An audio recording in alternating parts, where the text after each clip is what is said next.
Même si vous étiez traditionnellement dans le développement, cette situation humanitaire commande que vous ayez des actions à l'endroit de ces populations avant de pouvoir parler plus tard de relèvement. Donc ça, c'est une situation nouvelle face auquel les ONG traditionnelles dans le développement n'étaient pas du tout préparées et doivent maintenant s'adapter.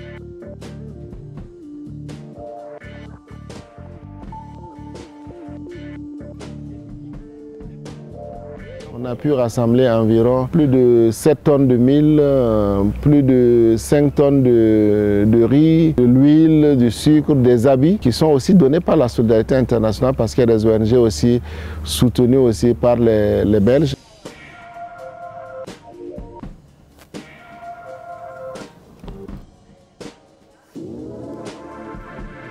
Tous les jours, on reçoit des ONG qui viennent vraiment notifier l'impact de la sécurité sur leur activité.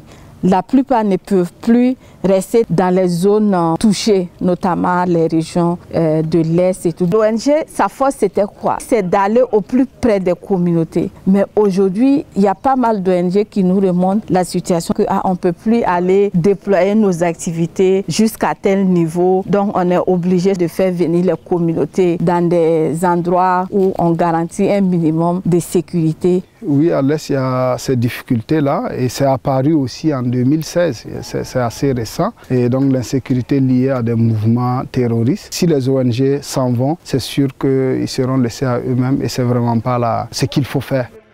Tout le monde sait que voilà, les questions de sécurité sont aussi liées à la pauvreté. Mais en même temps, quand vous êtes attaqué, il est difficile d'avoir les allocations budgétaires nécessaires. Mais nous ne baissons pas les armes. Nous disons oui, problème de sécurité, mais ce n'est pas une raison pour mettre à l'écart les programmes en faveur de l'agriculture, de la santé, de l'éducation, de l'eau.